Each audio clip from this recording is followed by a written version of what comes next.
Good afternoon from hot Redding, California.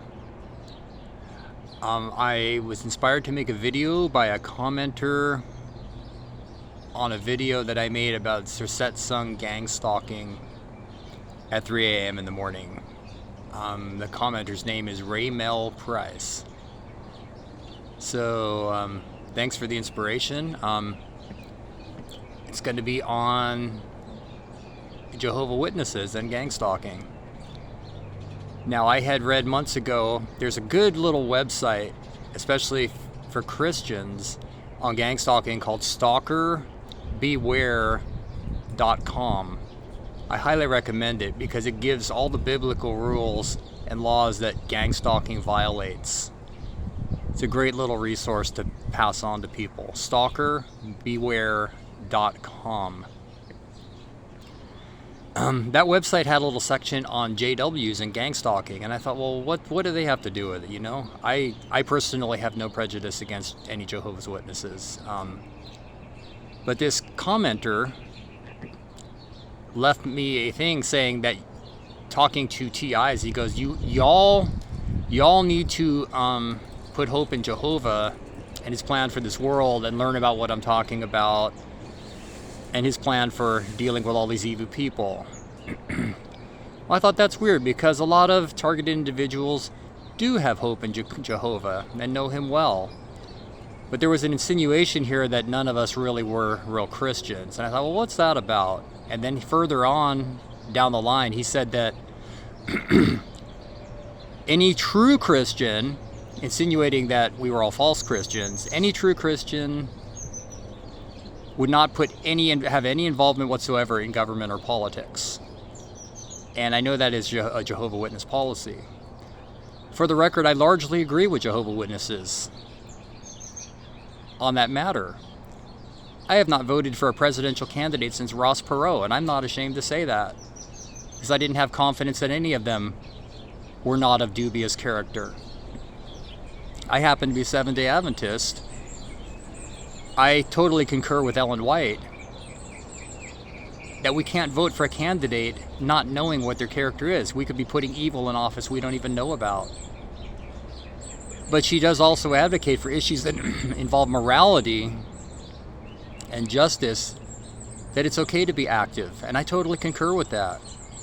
And that's why I had brought up supporting people like Greg Steube, who has introduced legislation to repeal the Patriot Act, and for people like Jim Jordan, who are heading the Committee Against the Weaponization of Government Against the Citizens. These are true just causes that we need to fight for and support. Otherwise, the Stasi just takes over lock, stock, and barrel, which it probably will anyway, because nobody will fight.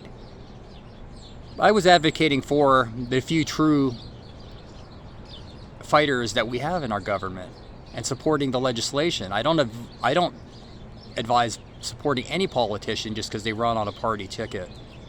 I think most of them are dirty crooks and with really no conscience. I don't think we've had a president that honestly wanted to fight for the people since JFK, and that was before I was born.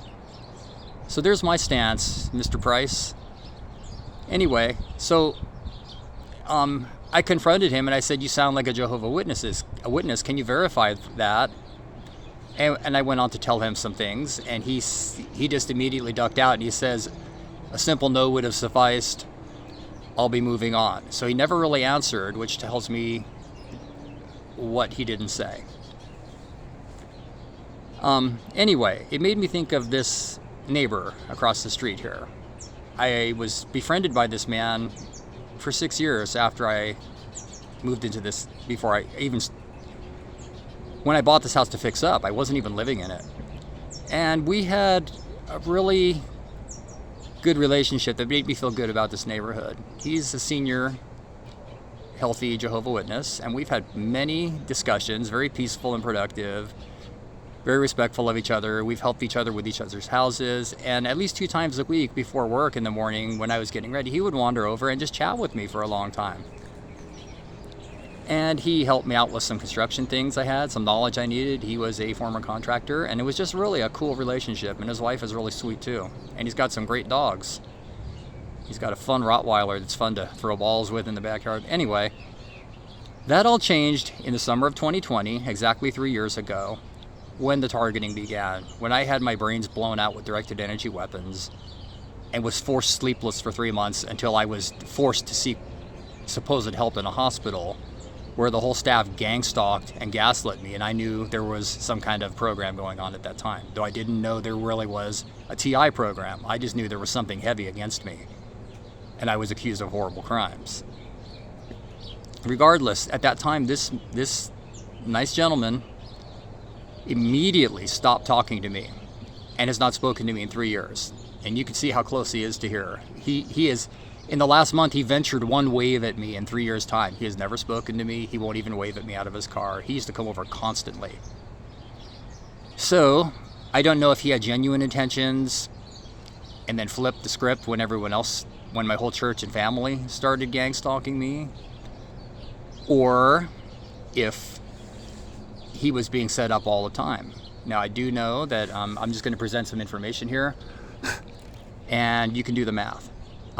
They have an old Dodge Caliper in the background there. You can barely see it. It's gray. I've ridden in it. It has a messed up transmission. There's a gang stalking horn honk in the background you just heard. Anyway, the car is precarious the way it drives. And he said, I don't know what to do. We have no money. We can't afford to replace the car. I've got no money to do it with. Well, it's really weird that after the gang stalking began, immediately this car showed up in his driveway. And it's white. And the program is known to reward loyal participants with little gifts. We'll just leave it at that. Now, this man is very German. If I was to state his last name, that would make it obvious. And I know very well that he must know what Zersetzung means. And if you're listening over there, I know you know what it means. And ironically, it's even a German car that they gave him. I shouldn't say they gave him, but that's a likely possibility in this program. Because he told me flat out he had no money to buy another car for him and his wife. And so I presented the situation to that Ray Mail Price commenter, which he didn't respond to at all. And he just said, have a nice day, basically. I'll move on to someone else. Anyway, it's been an interesting ride. I know that Jehovah's Witnesses are not the only organization to participate as far as churches, because, I mean, certainly the Jesuits of the Catholic Church do in this worldwide program. Even, unfortunately, many other denominations have participated too, including my own. So it's not unique to witnesses, but it seems the Masons are heavily entwined with the JWs. And I just thought it was interesting that this man would not address it. You know, he says to, you know, how the true Christians are Jehovah's Witnesses, but here we've got one that is not acting like a true Christian.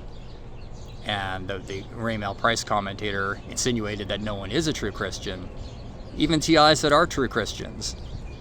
And I can assure you that Ray Mail Price is not in this program by the way he talks. And so that's my little thing for today. Apparently, according to StalkerBeware.com, they give a lot of reason to believe the JWs are heavily contracted in this program through the fusion centers, and also heavily bound up with the Masons. And